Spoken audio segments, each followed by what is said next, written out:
Fellows, who is part of the committee that puts this on. We actually have two fearless leaders who are our co-directors, Maggie Brown and Christian Hammerman, back at the back. I'm going to be introducing them in a quick second, but first, I do want to share a couple of our events that we have coming up. This is actually our last Startup Grind U event for this semester. We will be back in February, but tomorrow, Startup Grind ICT is actually going to be having an event. Where at, Kristen? Kristen's the director of Startup Grind ICT. 245 North Waco. 245 North Waco. Make sure you're all there. We'll be tweeting about how to get your tickets for that if you haven't gotten it already. They also have another event on December 13th. No, 12th. I was really close. December 12th. Is it behind me? It is. Awesome. Wonderful. Look at that. Don't listen to me. They have an event coming up on December 12th. Be sure to check that out. And then before I get started, I do want to give a quick shout out to our sponsor who helped make tonight possible. It is Ameritrust. So, Mr. Evan Wilson, will you come up and say a few words and tell us why Ameritrust is so awesome? All right, thank you. Thank you very much. Well, good evening, everyone. And on behalf of Ameritrust, we just want to welcome you to tonight's event. We're honored to be a sponsor of this event. We know that this is a good thing because it aligns so well to our mission. Our mission is to improve the lives of our members in the communities in which we serve. And we believe that if we can be a part of the entrepreneurial spirit and culture of Wichita, that we are supporting the future of Wichita. As we know, so many of the jobs that we enjoy today came from an entrepreneurial startup of some form. As we think about Ameritrust and who we are, even though we've been around for a long time, the entrepreneurial spirit and innovation is a part of every day of what we do. If you happen to come and join us over at the Innovation Campus at our branch, you're going to see all new technology and different ways that we can make financial services easy. And that's really our focus for our members, is we want to make it easy for you to live your life financially in and through Ameritrust. And so through our interactive ITMs and different ways of getting your money when you need it. Of course, all of our mobile apps, because everyone does most of our stuff on the mobile now. We understand that, and that makes it really convenient for you. But really, when we just step back and we say, this is about making Wichita the best it can possibly be. Supporting Wichita State, which is at the center of nearly everything that's going on here in Wichita, and we're excited about that as well. And so we are just pleased about being a part of this tonight. And so at this point, I'd like to welcome Landon and Maggie up here, and we're going to get this thing started on a little conversation. So thank you, Landon.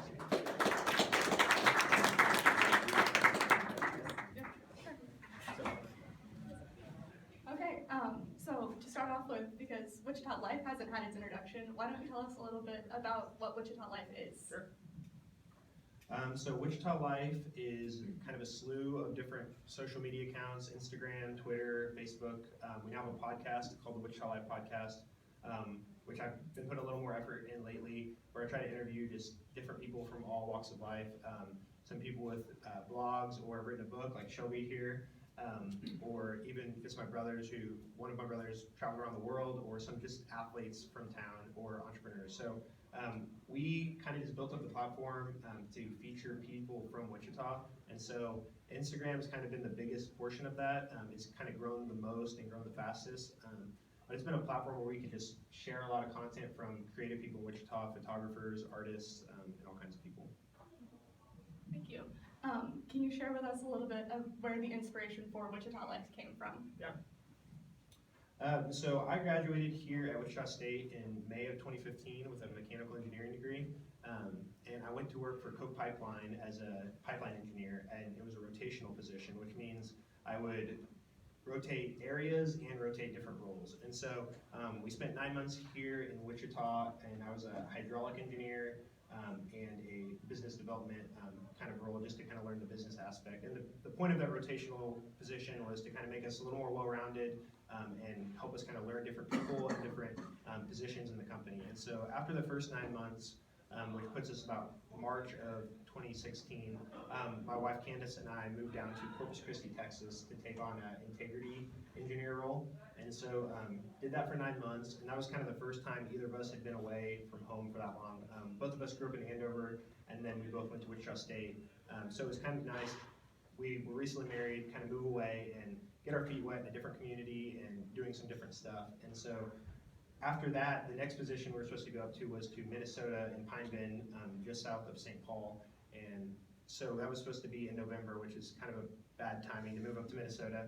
But we were about 3 weeks out from the moving trucks coming and moving up there.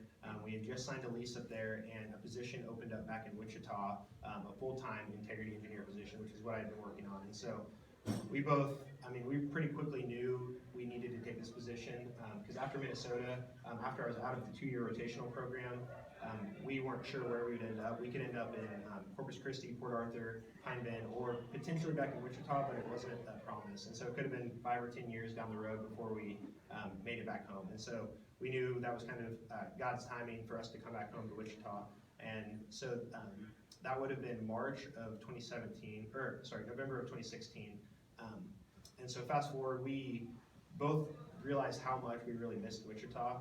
We both loved Wichita growing up. A lot of people would bag on it growing up just because they'd never been anywhere else. But having seen kind of the other side of it, we saw Corpus Christi, which isn't a bad place, but it's not home.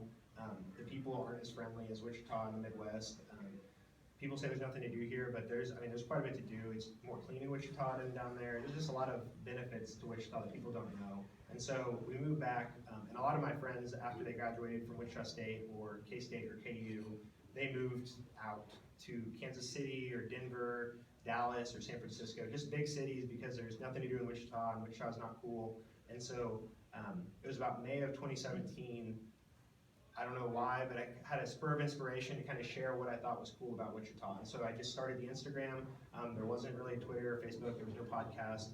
It was just sharing some of my favorite kind of pictures around Wichita. So the Keep of the Plains, pictures off Google of kind of River City Brewery, wherever I like to eat, that kind of stuff, what I liked about Wichita. And so that's kind of how I got started in Wichita. Awesome. So as you mentioned, you started with Instagram, and it has grown significantly from there. So how have you decided which social media platforms to expand Wichita Life to? Sure. So it was pretty much just Instagram for quite a while. It's kind of a funny story, actually. So I was posting a picture at some point at my house, and my wife Candace was like, "What are you doing?" And I was like, "Oh, just kind of doing this thing." And she didn't know anything about any of it. And at this point, I had, 3,000 or 4,000 followers. And she's like, "This is incredible. Like, why didn't you tell me about this?"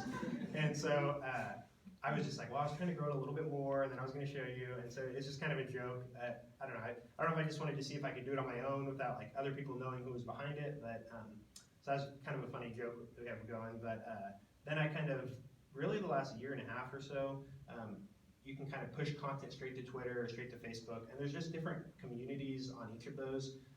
Not a lot of people have like everything, or maybe you have Twitter and you haven't used it. And so it's been fun to share it on different social medias and then interacting with those different communities.